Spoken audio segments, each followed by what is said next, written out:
Whew. Woke up alive again.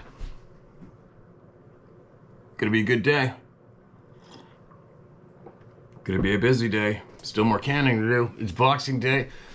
And I definitely did not send out texts or Merry Christmases to everybody that I should have yesterday. Whoops! Hope I'll finish that up today. It's kind of sucks sometimes when you have some friends that just start to resent your ass because you don't get a hold of them right away or whatever. It's just tough sometimes, you know, but it doesn't mean you're a different person. It doesn't mean you have any ill intentions. You think about everybody still. It's just so much going on. You know what I mean? So much going on. I'll get them late hat Merry Christmases to them today. Maybe not today, tonight, whatever. But anyway, sure was a lot of people who enjoyed hanging out yesterday. I did. That's a good thing. Got a lot of emails. I didn't get to read them all. People thanking for yesterday. That's a good thing. Now, as per usual, getting more voices heard because that's what we need to do. Now, I caught wind of a name. Somebody had another person who obtained some evidence pertaining to DNA, and that dark-sided doctor got a hold of them and managed to talk them into giving them all of their DNA evidence, and then it suddenly disappeared, and then it got included into being in some kind of a documentary where they're made a fool of. All instigated by the we should almost have a nickname for him by now, Dr. Evil, maybe. You know what I mean? What a prick. What a slime bag. Anyway, I've said it before, I'll say it again. A lot of people out there, somebody has started... actually, a lot of people have created words that allegedly came out of my mouth that never have. I don't know why. I guess they probably need more fuel or something. They need to knee-jerk people and to joining their assaults on me and this channel, possibly. I don't know, whatever. It doesn't matter. It doesn't affect us in any way. If anything, it helps blow us up. But there's probably is a handful of people out there who consider themselves Bigfoot or Sasquatch researchers that think that I hate researchers. And I've never said that ever before. All right, you guys? I've never said it. I've never felt it. Obviously, there is a large shit show going on online with an abundance of people who consider themselves some kind of a expert leading name. Everybody should be listening to me, and they start fighting each other and cannibalizing each other and acting absolutely insane. And it's bizarre, it's embarrassing, and I try to avoid it at all costs. I do not have any kind of disrespect or hate for any kind of a researcher anywhere. For the people who attack each other non-stop and do all the same shit non-stop and try to belittle anybody who discovers something they haven't or they don't want them to discover non-stop. Those are the ones that frustrate the shit out of me. Anyways, I'll stop on that. So anyways, there's a guy out there, his name's Jason Miller. Seems like I listened to him for a little bit on a podcast. Seems like a real straight up dude and came across this topic by accident. Apparently he's got a lot of years involved in looking into it. And that's who had his evidence talked out of his pocket and was lured into a bullshit documentary and made a fool of. Again, by Dr. Evil, that bogus blow-ass sleazebag. Anyway, why do I even start babbling about that? Probably because I just listened to it. Now let's listen to some voices. These are recent from the inbox. Duke from Wisconsin is the title of this email. Hey Steve, Duke here. Just wanted to give... This light's bugging the shit out of me. Hold on a second. Excuse me. Just wanted to give a huge thank you out to you and all our amazing family here at the round table. After you read my encounter about the night we got chased in the Kettle Moraine Forest, the place called Natureland Land. Natureland is spelled with one word. The overwhelming response from the How to Hunt family was truly amazing. Thanks to you taking the time to share my son's GoFundMe page, We've been able to drive to dialysis 3 times a week and not have to worry about gas in the tank. Bravo! Sweet! And food in the fridge. Mega bonus. It's awesome. It's been a truly mind-blowing and enlightening experience to see all our family coming together to help one of their own. So, for all the positive energy sent our way and all the prayers given, we got the greatest news ever last week or so.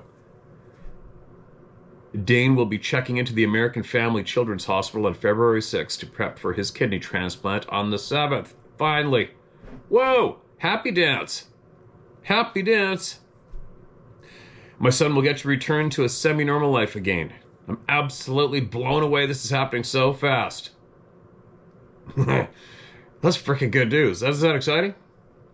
We still have a long road ahead of us. It's going to be tough seeing him have to take all those immune suppression pills, but I realize, with the amazing support of our one-of-a-kind family, the How to Hunt Saints, we'll make sure we come through this with flying colors. On a couple more months of dialysis 3 times per week, so I'm sure of that. The constant flow of cash for gas will definitely decrease significantly. I can't say thank you enough, Steve. Hope everyone has a wonderful Christmas and a safe New Year's. Duke and Dane, Southern Wisconsin. Quote, the land of cow shit and beer farts, end quote. Well, that's a good email to crack open this morning on Boxing Day, isn't it? We like good stories, especially when everybody here helps somebody. Love it. That's the theme of this channel, believe it or not. Although I can get sidelined to be a bit of an aggressive prick sometimes, but oh well, somebody's got to do it. Good news. Right on, Duke. Merry Christmas, man. Say Merry Christmas to Dane for us too, will you? What's this one?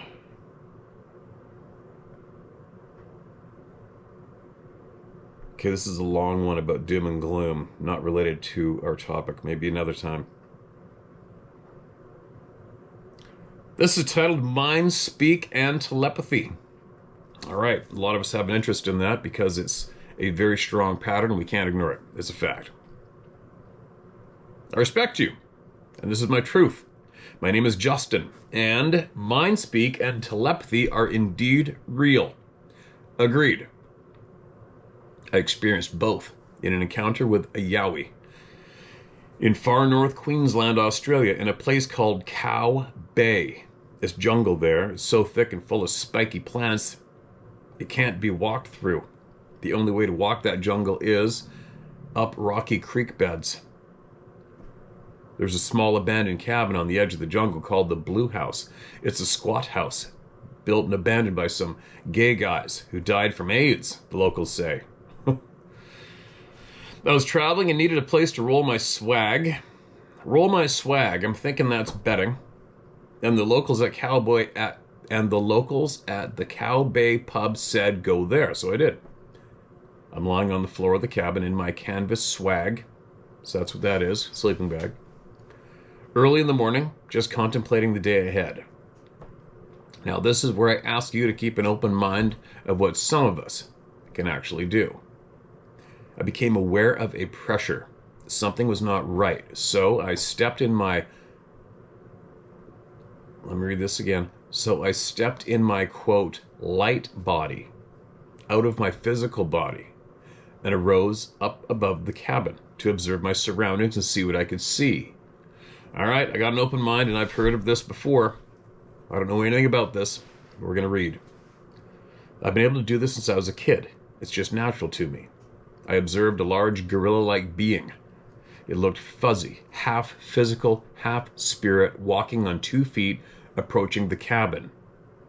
So I jumped back into my physical body, and I'm getting ready for whatever was going to happen. In my mind's eye, I could see it walking on the ground, and as it approached the cabin, it walked right through the walls and floor, still walking on the ground, and leaned forward to charge me. Lying in my swag still, like a football shoulder charge. I was bracing for the impact as I stated out loud, Christ is my protector and you can't harm me.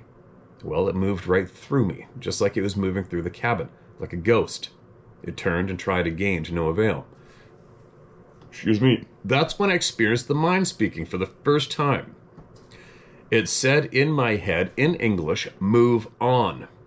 And there's a pause, as I tried to understand how this could be possible even when it communicated with telepathy. It let me know the cabin was built on a place that was special to them, the forest people, and it should not have been built there. They did not like anybody being there. It was sacred to them. This was all communicated in an instant, with an emotion, but no words. I had not experienced this before, or the mind speaking, but I said in my mind, back to him, okay, I understand, I'm going to leave now. With these words, he turned and walked back through the wall, walking on the ground the whole time, returning the way he had come from. I kept this experience to myself, because I'm used to people not understanding my out there experiences. It was only when I learned others have had mind-speaking experiences on your channel that I decided to share it, because it might help someone else. All this is true, so help me God. End of email. And doesn't that just crack open a shit pile of questions, right? And do I not believe this, man? The amount of crazy shit going on for real these days is absolutely off the chart. So I'm listening to everybody. I try to. I've heard of people having this skill numerous times. I don't know anyone direct myself yet that claims to be able to do this. Leave their body and look around. So here goes my brain. If this, maybe even directly this person or other people, if you can do this, aren't you safer above? Why would you have to go back to your body? Just an innocent question. I'm not questioning to catch anybody lying.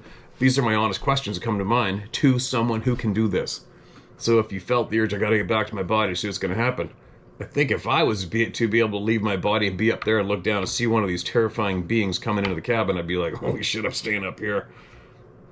That's just me, though. And then another thing, too, is if you could see this being walking away and you can control leaving your body and observing something from above,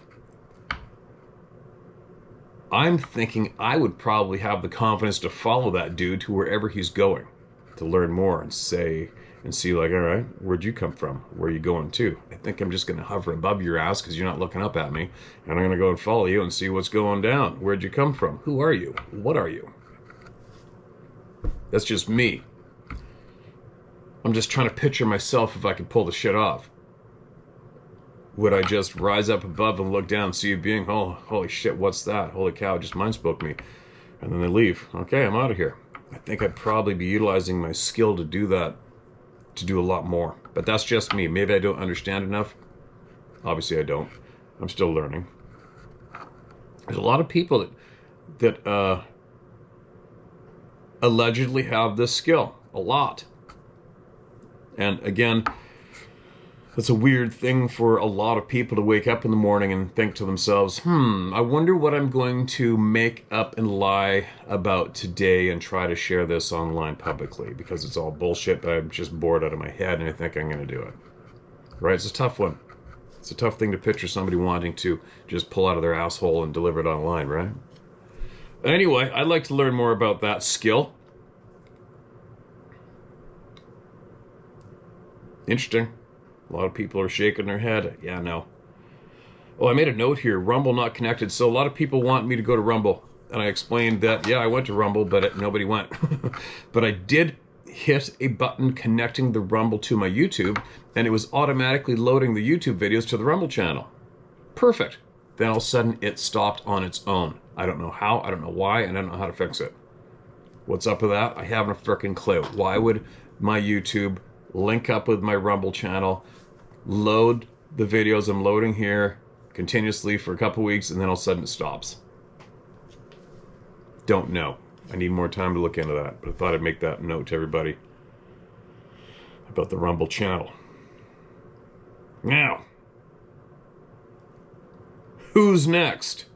All right, here's another one. The sun's shining out there, crazy. There was one hell of a storm here last night, shut everything down. The ferries, the highways shut down. Power was out. And the sun's coming out. Crazy. All right, this came in December 17th this year. I think. Yeah. Oh, December 12th. All right, listen to this. Hi, Steve. You can use my first name, Tony. I stumbled upon your channel almost 2 years ago now, and have really enjoyed listening to the many Sabe experiences that people write to you about. Here are my stories, up close and personal. As I was listening to one particular story you were telling, where a young child had a Sabe experience, a memory from 60 years ago came flooding back. It's like a dam burst. And I can recall intimate detail of what transpired. Strange that I'd suppressed it for all this time, but something within the story you were telling triggered my memory. Did I read this? I'm 68 years old now, soon to be 69. This happened in 63 or 64 when I was about 9 or 10 years old. My dad, his good buddy Mike, and my older brother and I drove from Kitchener, where we lived, in my dad's 59 Chrysler DeSoto for a weekend of camping and fishing somewhere near Parry Sound. The campsite was a few minutes outside of a small town I can't remember the name of, and there was a long winding dirt road that led up to a campsite at the lake's edge. The lake we're at was relatively small. We could see the entire lake looking left to right, and the opposite shoreline was maybe a kilometer or so across. My dad and his buddy got the tents and camp set up, a pup tent for my brother and I, and a larger tent for my dad and his buddy. There was one picnic table with all our camping goods on it. It was still light out when we arrived, but within an hour or two the sun started to set. I remember all four of us standing by the shoreline talking about fishing the next day, and then we heard what I can only describe as really loud whooping and hollering and roaring and moaning from across the lake. It was quite loud. But strange thing, we didn't see anybody that could be making the sounds. The noise continued on for a few minutes before it stopped altogether. My dad's buddy jokingly said it was wolves. My dad said it was just some people across the lake trying to scare us. It didn't quite seem right, as there was no one across the lake that we could see. No campsite, no lights, no campfire. There's only forest. As it was getting dark and being tired from a long drive, my dad got my brother and I ready to hit the hay. My brother wanted to stay up, but I remember climbing into my sleeping bag. I could hear Dad and his buddy talking about driving back into town to pick up the small aluminum boat and motor that we would use for fishing the next day. Dad came over to the tent to see if I was asleep, and I pretended to be, by closing my eyes, but was still mostly awake. It was a clear night, lots of stars, and the moon was out as well. Shortly after, I heard the car start up and they drove away. My brother went along with them. I fell asleep shortly after. At some point later, I woke up to a horrible smell. It was like rotten eggs, garbage, and sulfur and sewage combined. I remember thinking where this smell could be coming from. Then I heard something or someone outside by the picnic table picking up some of the items, like the Coleman lantern on the picnic table, and then being set back down. I thought that Dad and the rest of the gang had come back, so I called out, "Dad?" Then it got real quiet. As I didn't get a reply, it was obvious that someone else other than Dad was out there. My mind was racing. I somehow rationalized that it couldn't be a bear because a bear doesn't pick up an item and set it back down on the table. I thought maybe some other campers had arrived while I was asleep, and they're checking out our goods with intent to steal. I dared not move, yet whoever was out there knew I was inside the tent.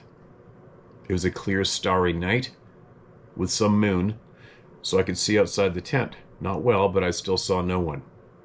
I then see the outline of a large figure bending down on all fours and then cocking his head to see who made the call out to Dad. It had a very large head. It looked half human, half ape, and was peering into the tent, looking right at me, only inches away. I was literally scared stiff. I didn't move. I couldn't move. I was paralyzed. I'm not sure how, but I managed to fall asleep. Isn't that crazy? Isn't that a common statement and a weird one? Weird meaning, how the hell do you just fall asleep when the shit's going down? Isn't it amazing? Or people that can't be woken up when shit's going down. Somebody in the tent or camps right there. I woke again after hearing my dad's car and seeing the headlights of the car approaching the campsite. I didn't mention any of this to the others after they got back, as I thought I would be ridiculed for seeing some non-existent monster. Hopefully this is changing, right? Hopefully that is changing after all these people coming here.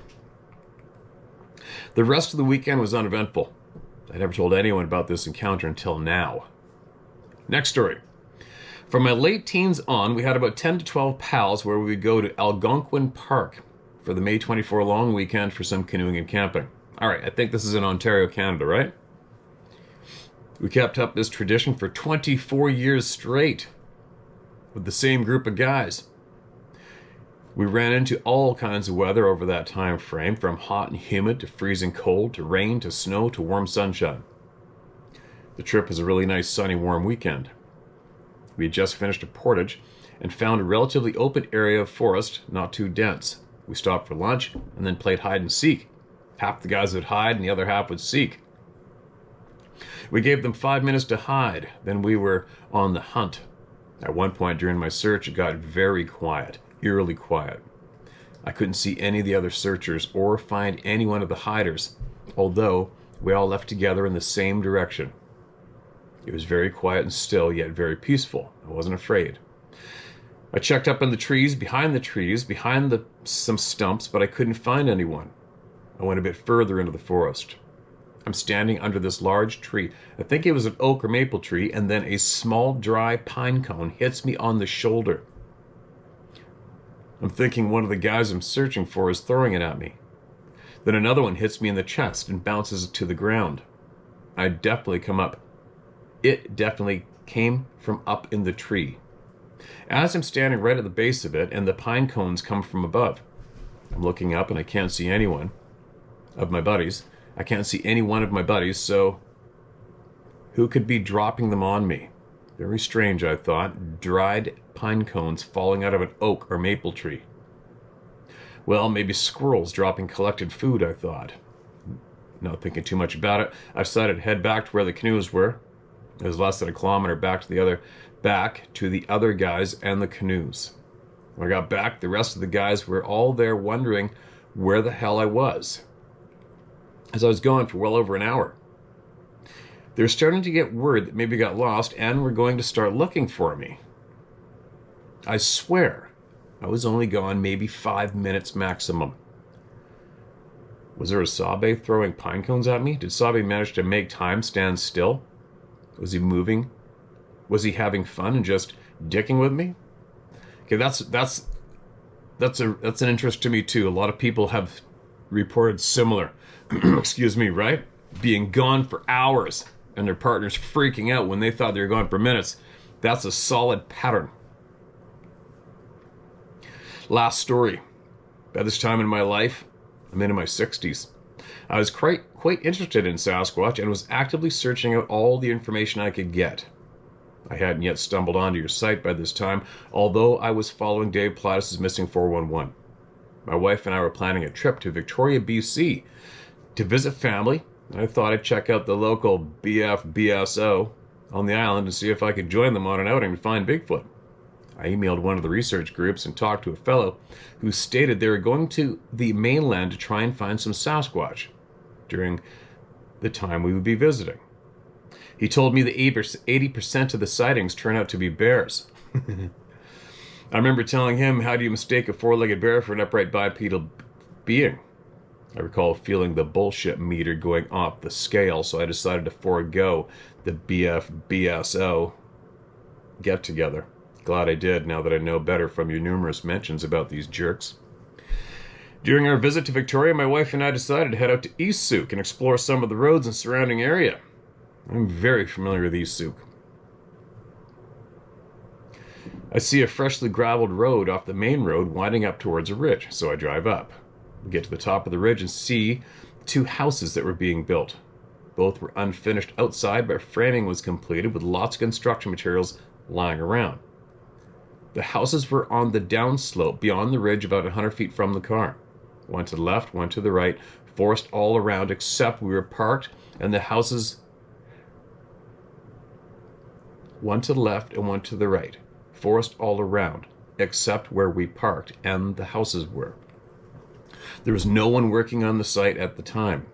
We both got out of the car, but didn't move far away from the car as we didn't want to trespass on obvious private property. I remember commenting to my wife that it was unusually quiet for being just a short distance off the road. Then we heard a tree knock. At least I did. Not sure if my wife heard it. It seems like it came from behind one of the homes. It was crisp, loud, and clear. I remember thinking, Sabe. I scanned left, to right, down the ridge, past the house into the forest. I scanned up in the trees, along the ground, looking for any movement, but I couldn't see anything. Just then, a fear came over me and something inside me said we should get in the car and leave now, which we did. Thanks, Steve, for your great site. Can't wait to listen to more stories. Cheers. Okay, there you go. Another member, East Sooke. Yeah, I'm real familiar with East Sooke, obviously. Grew up on the island, South Island. I used to go to East Sooke Park and park in the parking lot before I had my own boat. Because it drove me crazy. I used to get taken salmon fishing the odd time in an open boat with a small outboard and just slip weights on your line and fish for coho and pink salmon. And it drove me bonkers watching all those boats way down there off East Sooke, tight to the shoreline, fishing for big springs. It drove me crazy. I finally got my driver's license and I used to hike all the way through East Sooke Park, long hike, to get to this place called Beachy Head. It's a point, and it drops off to like 120 feet deep on the west side of it. And the point rips around, the tide rips around. You can cast right off of that into that deep bay in Catch Springstone. The biggest one I ever caught was 27 pounds. And I screwed right up because I didn't have a backpack that could hold it, and I had to hold it in my hand and pack that damn thing all the way back, all the way. It's uphill almost 3/4 of the way to get back. Remember that just about killing me, but it was exciting. Anyway, there's another road in the other end of East Sooke. Kangaroo Road, I believe. And there has been some sightings around there. I noticed some sightings in Machosen, which connects to East Sooke, but more importantly, across the road, Sooke Highway, near where the 17-mile pub is. You go up there into that timber above there on the power line, and that leads straight into the Sooke watershed, the Victoria watershed area. And there's nothing but crazy crap going on all over the place in there. As well as, oh man, my brain's farting. The old connector road that goes from the bottom of the Malahat through Mom Miller's Pub to Sooke Road. What the hell's the name of the road? Anyway, that's where the RCMP officers saw 4 of them walk across the road in front of her. Also where I smelled the smell the one and only time in my life. What else? 4 Coast Guard employees had the one cross in front of the vehicle in the headlights along that road. Humpback Road. Humpback Road. Which, if you follow Humpback Road, straight line, goes towards Sooke, Highway Sooke Road, and across the road from there is all timber, straight through to Sooke. There you go. There you go. All I got to say about that. Well, I could go on forever, actually, right? Appreciate you sending that in, man. Appreciate you sending that in. Red. This isn't red. Oh, it is red. Okay, give me a second. Hello, Steve. Been following you on YouTube and like what you're doing for everyone. Making it easier to talk about their encounters without the bullshit. My name is Dan. I'm hesitant to read names because so many times people say don't read it. I'm from northeastern Pennsylvania. Started hunting with my dad at 5 years old, and I'm now 55. I know our woods and game very well. I'd rather you use my first name.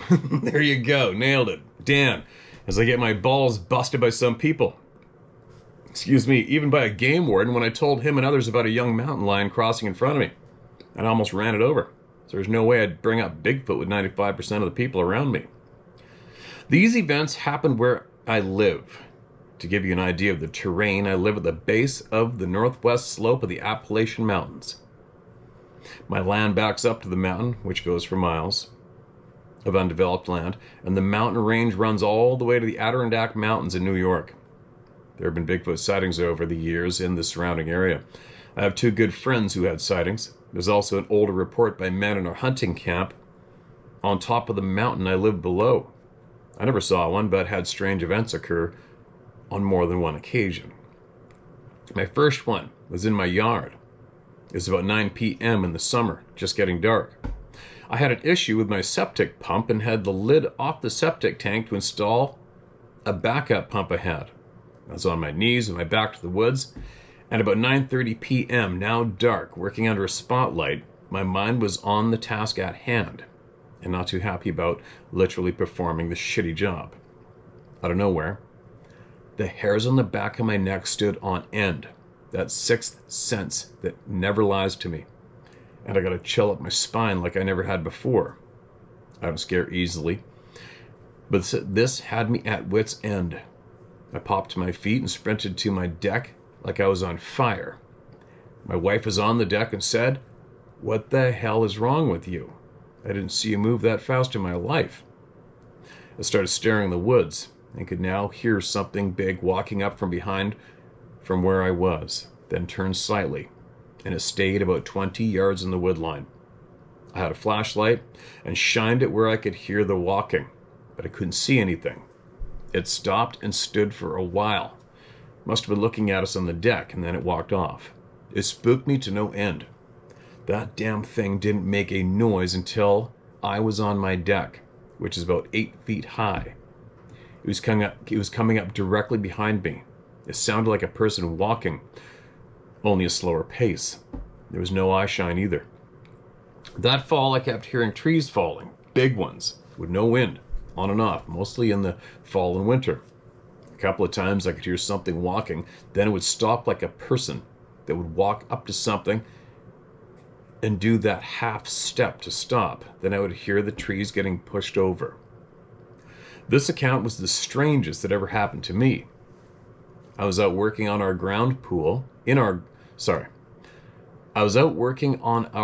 in-ground pool and was squatted between the house and the pool, not moving much or making any noise. Being I just working on wires, and all of a sudden I heard this rabbit squealing, only about 30 yards from me. Being squatted, I popped my feet, and the squealing stopped immediately. I could see the rabbit. Then off to my left, I could see the bushes and trees moving, like something was running, but I couldn't see what was running. I looked back, and I could still see the rabbit. I walked over. The rabbit was acting odd. It kind of just hopped away in the opposite direction of what looked like something running. I could see where small branches were broke off, up to heights of over 4 feet, where it seemed something was running. The ground was hard, so I didn't find tracks, as I myself, wearing a work boot with a heel, wasn't leaving tracks. I went into my house, heated up some dinner, sat down, and started eating. I was thinking about what happened. From the ridge above my house, I heard this loud howl. From the ridge behind my house, my dogs pick up their heads and looked at me with a worried look on their face, cowering, and put their heads down. Usually they would go apeshit after hearing a dog bark at coyotes howling, cats fighting, etc. The only thing that made them act like that was a bad thunderstorm. This brought me to think about a prior incident that I didn't think about until this happened. I was taking our older dog out through our side door I was taking our older dog out through our side door on our garbage, like you meant on your garage. Soon as I opened the door, this maple tree about 30 feet tall in my yard with all the leaves started shaking like mad. No wind at all. Not another tree was shaking. My dog started smelling the ground and ran over to the base of the tree and circling the base of the tree and sniffing up the tree. Had another strange event with the dogs. I had my yard fenced in for the dogs. I went out with them this one night, and I hear that similar walk in the woods. And the dogs hear it, but they're standing there staring into the woods, and they're acting like if it was me in the woods, wagging their tails and not barking. I hear it stop walking. For the hell of it, I started growling like a dog, and not 15 seconds later, I'm getting hooted at by an owl from where the walking stopped. And it was at around my height, from where the hoot came from, and it was loud. I had a couple other similar events. If you'd like to hear about them, just let me know. Thanks again, and I hope you enjoy our time off, and stay safe out there. Sincerely, Dan. Okay, Dan, got you, man. Sounds like you got the same shit going on around your place that a lot of people do. Pretty sure you know what it is, right? Odd. The rabbit thing's odd. What's going on, right? Alright, I'm going to have... Here's one more. Holy, this long one. I'm going to do it. Quick note. Just reminded me to say something. I got a flood of emails. I didn't read them all, but the title was the hog torn in half video. There wasn't any blood. Where's the blood? There's no blood. Hoax. There's no blood. It's a hoax. I don't know where the blood was. And somebody said there's no guts. Well, I screenshot the photos as the video was playing, and there's definitely guts there hanging out on the front half of the hog. Where's the blood? I don't know. It wasn't there. Could there have been blood? Could have been. For sure. Was the hog completely torn in half right there? We don't know. Was the hog tore in half 3/4 of the way through before the video, before the place in the dirt where he threw it down on the ground? Maybe. Could the hog have been already split a long time ago, way back the trail, before it dragged it to the end of that drag mark and threw both halves in the ground? Maybe. I don't know. I wasn't there. There's been, remember the cattle mutilations that were going down quite often, and there were a report of all the blood being gone? Just the blood was sucked out of him and gone. Could have whatever killed that hog already drained up its blood. Maybe. I don't know. I wasn't there. I'm just saying. So for a lot of the people out there who are simply going to say, I don't see any blood, it was a hoax, from my screenshots of a video. Come on, you guys. Work your brains a little further than that, all right? Because there's a whole shit pile of possibilities we don't know. Right? The video I saw was crazy. It was like, whoa. So I just quickly snapped off some screenshots and shared them. So, is there a possibility that the blood went missing before that went down? Yes, there is. Is there a possibility that the hog was dead way before it was completely torn in half and thrown on the ground? Yes, there is. Was the liver and the heart missing and that was it? Maybe. I don't know. It's a possibility, right? I'm just saying there's a shit pile of possibilities that a lot of you are skipping by in your brains. Okay? There you go. That's my comment and reply to the dozens of emails that were titled, "The hog being torn in half, no blood." Here's another one. Steve. I've had many incidents over the years that have brought me to know the Sasquatch people exist. I've never truly seen or smelled one or even seen a definitive footprint, but I've had just about everything else. I've been listening to your channel since about the same time you started sharing your Sasquatch experiences. I've thought about writing mine in over the last year or so, but kept resisting, as my experiences aren't nearly as scary, unique, or interesting as most of those you read. But then I realized that probably 90% of the people listening have had similar experiences as I have had, without actually seeing them, and might benefit from hearing my more common type of experiences. So here it goes. Good, because they're not rated here. We're not looking for entertainment value at all. We just need to hear everybody. End of story, right? My friend and I had a great 2018 elk hunting season. We hunted a new area on the west end of the Wichita Mountain Range. That'll be Utah, approximately 50 miles east of Salt Lake City, Utah. For family reasons, I needed to be relatively close to home, but I wanted to get away from the crowds. So I scouted out a spot that was close to home, but difficult to hike into, with loads of elk. Sometimes I went alone. Sometimes my hunting mentor and friend was able to join me. While I was new to hunting and wasn't able to harvest that year, we had lots of close calls with solo walk-in stock, and with my friend calling for me. We had a lot of fun, and we were very excited for the 2019 hunting season. Hunting that same area in 2019 turned out to be a totally different story. I've been following Sasquatch stories off and on for a couple of years, so I immediately recognized some sign when we first started scouting that year. We went up midsummer to get up some game cameras. We had chosen a specific water hole to set up one camera at. Upon approaching the hole for the first time that year, I saw a set of crossed sticks that appeared to have been carefully placed in the game trail leading up to the water hole. Both sticks about the same length and diameter and at 90 degrees to each other. I pointed this out to my friend. We went on and set up the camera. We went back to the water hole a few weeks later to set up a tree stand and check the area.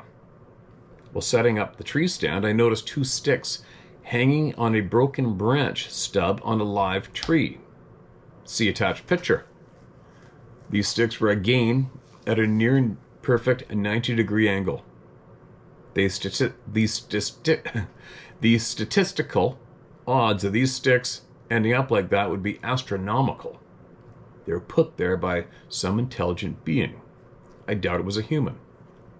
As we checked multiple cameras in the area, there were no elk on any of them. After what we saw in there the year before, we were surprised. In hindsight, I should have taken the sign then and moved to a different area, but in my ignorance, I persisted. Most of us do. I saw other large structures too, logs laid out in large grid patterns. See picture. Wood piles of straight sticks approximately equal length and size, all neatly stacked with no sign of humans around. These could not have been human, but my gut says it was not. I've seen a large A-frame structures where the root ball is in the air or clearly moved from where it grew with logs too heavy for even 3 to 4 humans to move.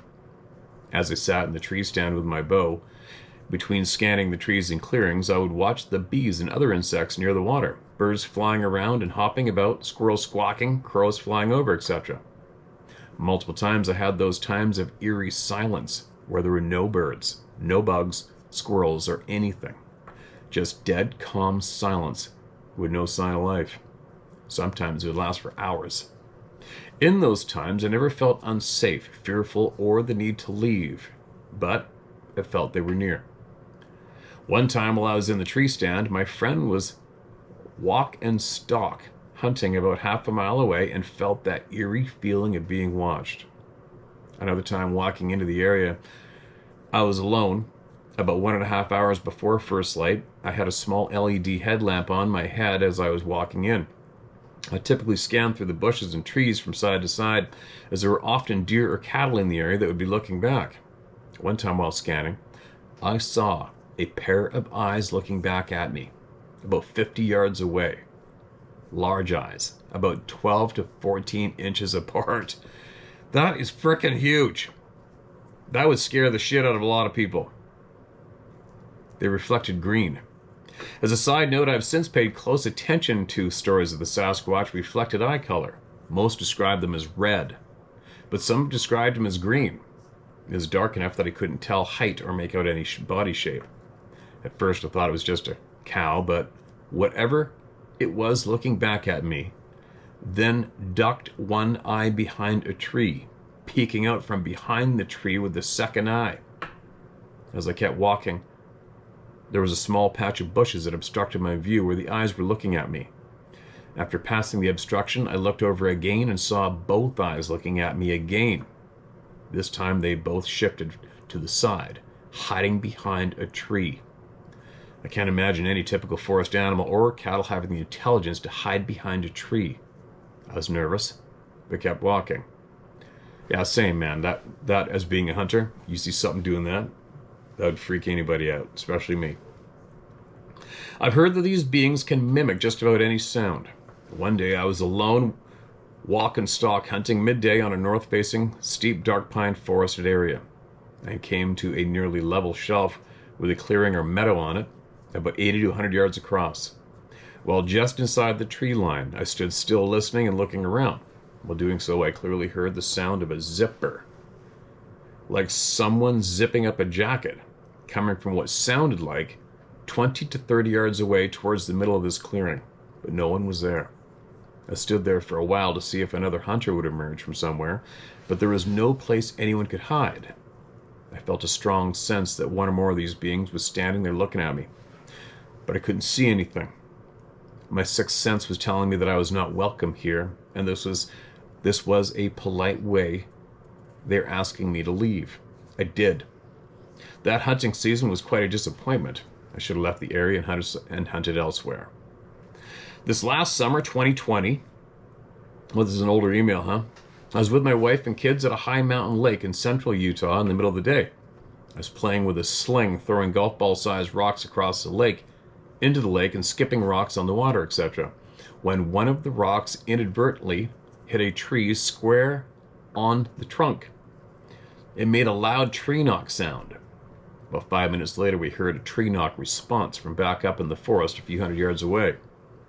I've heard tree knocks multiple times through the years, but having it as an apparent response to what I had done was interesting. We never felt or heard anything else on that trip. The two scariest encounters I had was only a couple miles from the hunting pond as we were camping as a family back in 2016. One morning I took off on an early morning ATV ride alone, other than my dog riding along. At about 6:30 a.m., I was a couple miles from the nearest campers, so I pulled out my .357 revolver and was shooting at some rocks I had set on a tree stump. My dog hates it and cowers when I shoot, but she'll immediately perk back up when I put the guns away. But as soon as I had finished off the 6 rounds in the gun, I heard a deep, fast-paced thumping noise coming from about 100 yards away in the thick pine forest. I've never heard anything like that before or since. The best I can describe it is a grouse thumping its wings, but the pace of thumping didn't change how a grouse does. It was like a massive, deep drum thumping, roughly 3 beats per second. It was loud enough, whatever made it sounded big. Excuse me. It made the thumping noise for about 5 seconds, stopped for about 10 seconds, then again for another 3 seconds. It did this through 3 iterations of thumping. I wasn't so nervous about hearing this odd noise as I was about my dog's response to it. She was cowering on the far side of the ATV from the noise, half under it, and did not want to come out. I finally got her to come out and climb on the ATV, and we went back to camp. It took her another few hours to get back to normal. I felt like the creature that made the thumping noise was unhappy, and I disturbed the peaceful morning and wanted me to leave. That night, as we were settling in for the night, I felt that overpowering feeling of being watched. It was so strong I could feel the direction it was coming from. It was so strong it made it awkward to even breathe at times. Wow, that's pretty frickin' strong. I've never felt anything like it. I didn't feel that sense that we needed to leave, but just that we were being watched, and it wanted me to know that. I hope that hearing these experiences will help someone out there. Like I mentioned before, I've never really seen one, but these beings are around. They seem to move and relocate from time to time. I'm glad I haven't had any closer encounters than this. Steve, thanks for sharing the facts. Thanks, Bob. 2019. That's how it ends. There you go. I think the 2019 was added in there by me for the copy pasting thing, and there's no pictures included in this save in my notes. Damn it. Sorry. I'd have to find. Yeah, I don't know. I'd have to do a search in my inbox, see if I can still find her email in there to find the pictures. Maybe I will. These are all older. What do we got here?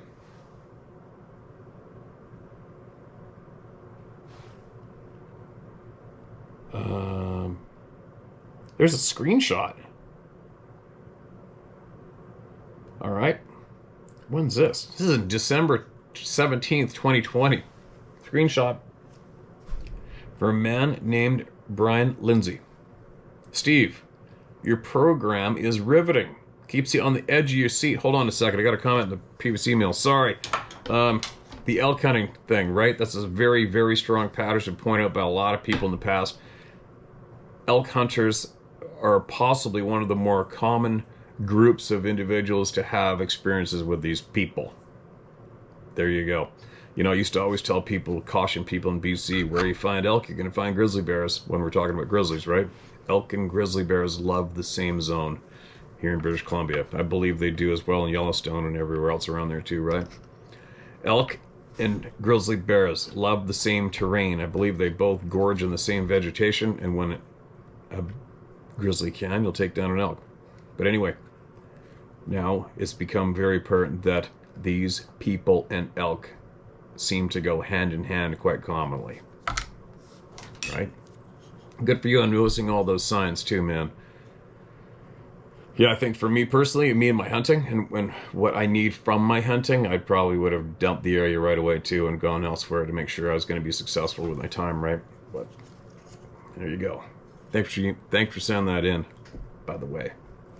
Now back to the screenshot. I think it was possibly from YouTube. Screenshot December 17th, 2020. And the picture and the name of this person who commented is Brian Lindsay, AY. Steve, your program is riveting, keeps you on the edge of your seat wanting more. I've experienced an encounter as several of my friends and acquaintances in my surrounding community have. I've lived in a special place in eastern Oregon called Hells Canyon and Wallowa Mountains area since 1975, and I was 16 years old. Hells Canyon! I wonder why they refer to it as Hell's Canyon, right? I'm now approaching 62 years of age. I've logged in the woods and hunted the area ever since. There was a lot of activity in this area in the 80s and 90s, sightings and encounters, from good, reputable, good people and friends during this time. When we as people in the community talked or mentioned our experiences with the other locals, we were of course laughed at and ridiculed. I was kicked off a website that was supposedly interested and welcomed stories about Bigfoot in the Northwest for commenting about a story that someone told about a good friend of mine. I thought, screw you guys, I was just trying to clear up some inconsistencies. Sorry, hold on a minute, lost my spot. Damn it. I was kicked off a website that was supposedly interested and welcomed stories about Bigfoot in the Northwest for commenting about a story that someone told about a good friend of mine. I thought, screw you guys. I was just trying to clear up some inconsistencies in the story that was being shared, as there was some disinformation about the encounter. Anyhow, as a good successful hunter and outdoor enthusiast, I have noticed a decline of stories and encounters of these beings in this particular area since the late 90s. Most of the activity now seems to be north of us, around the Enterprise area, north into Washington State throughout the Blue Mountains. I'm wondering why the activity of these beings has shifted out of our area. Is it past wildfires? Is it human activity, which in my opinion hasn't increased that much in this area, as it is pretty vast? God knows it's not from declined habitat, as Oregon doesn't log shit anymore in this state. Anyway, feel free to comment and or use my name if shared. Maybe it'll get some of my buddies and people in the community to share their experiences they have had, but didn't have a platform in which to do so. Thanks for all you do, Steve, for bringing this topic to light. There you go, Brian. It's an old one, man. Crazy, right? Was it almost 4 years ago now? I don't know. I don't know yet. I anticipate finding out what's up with the shift. I don't know why, but I know one thing for sure.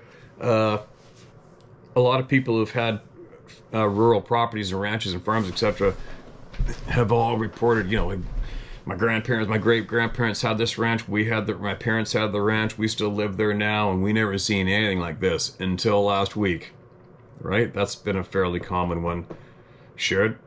So that tells us that it can happen anytime, right? Which is kind of odd, especially where people are. Like I always say, hey man, we're easy to avoid. Why show up? Why show up now as people? But anyway, I don't know. I haven't a clue why. And I have been told specifically from a handful of people I believe credible that there are human beings possibly going out and seeking out and destroying these people, killing them dead. So, accepting that may be true, then that's definitely going to be possibly be an excuse or reason for why activity in one area comes to a stop all of a sudden, right? Might be that too. Who knows? There's a lot of mystery surrounding this topic, right? There's so many answers that so many of us would like to know. I'm looking forward to finding out a lot more. In what are we now? December, January, a couple more months, and hopefully I will be receiving a lot of answers. When I do, I'll definitely be sharing them with everybody for sure, right? So, yeah, I don't know, but let's hope that, yeah. Like, also you mentioned you're hoping a lot of people around your area, your community, hear this and want to share as well. See what happens. I'm sure they're going to. I hope they probably already have. That was in 2020 that this comment was screenshot. So there you go. Now, I got to get ripping in. At least I got a handful more people heard today, right? But I got to get going. We got a lot of stuff to do because we're out of here. We're out of here, hopefully, for our actual vacation. And, yeah, there you go. I've got a bunch of other things I'm always going to tap in on some other topics and I forget. I guess I should probably start writing this shit down, right? What else? Nobody's claimed my $50,000 reward for being my personal, quote, ghost writers, end quote. There's some clown out there. So pathetic. Why do we even repeat this shit? It's funny there's some idiot out there who's dedicated all his time to apparently diving into this Bigfoot Sasquatch community and proving who's hoaxing and who's lying. And that's all I'm going to do with my life. And this person and others have come up with the fact that we have people writing in stories for us to keep this channel going. That's a good one. So I semi-directly but indirectly replied with, yeah. Please, would someone please come forward that I've paid to make up and write these experiences and send them in to me to read to the people? Please. I encourage them all to come. I'll give you $50,000. Hell, I'll even try to generate even more, $100,000 if I can, to give to the persons who I have acquired to make these stories up and write them for me so I could read them online to all of you. Wouldn't that be great? But nobody's come forward yet. Why is that? How come? I'm kind of let down, right? It's kind of depressing. Please, the people that are writing the stories for this channel, please come and get your $50,000. It's getting dust on it. Just kidding. I'm babbling. Got my coffee going. I think it's my second one. Anyway, off I go. Back into the kitchen. I think maybe I will get Sarah to videotape how she cans this venison. For all of you that are curious out there, it's not hard, man. I bought one of those American-made, I forget the name of it, a few years ago, aluminum canning, pressure canners. Man, that thing is lovely. And she just puts the meat in there. I think she puts a little bit of garlic, and you can put anything you want in there. And it's 90 minutes. 90 minutes, 12 pounds pressure. I better not say shit because I might be wrong. So maybe I will videotape that today. We didn't manage to get any canning done yesterday. There's too much other stuff to do. And I'll do that and get her to share it on her channel. And, oh, she said that she's got the Boxing Day sale going on today or something. You can check that out if it's interesting or not. What else? Dr. Melba Ketchum. Conversation with me will be in the comments in the description below. What else? I think there's some other things I was going to share, but I'll have to be for another time. I'm babbling. I'm wasting your time by babbling. I gotta go. Share my story at howtohunt.com is where you get your shit heard word for word, alright? Word for word. I think I cleared up enough of that inbox to keep it run off to go in there and check it out again today and see if it's still functioning. I don't know. I haven't a clue. There you go. Merry Christmas. A new year coming up. I'll be back tomorrow.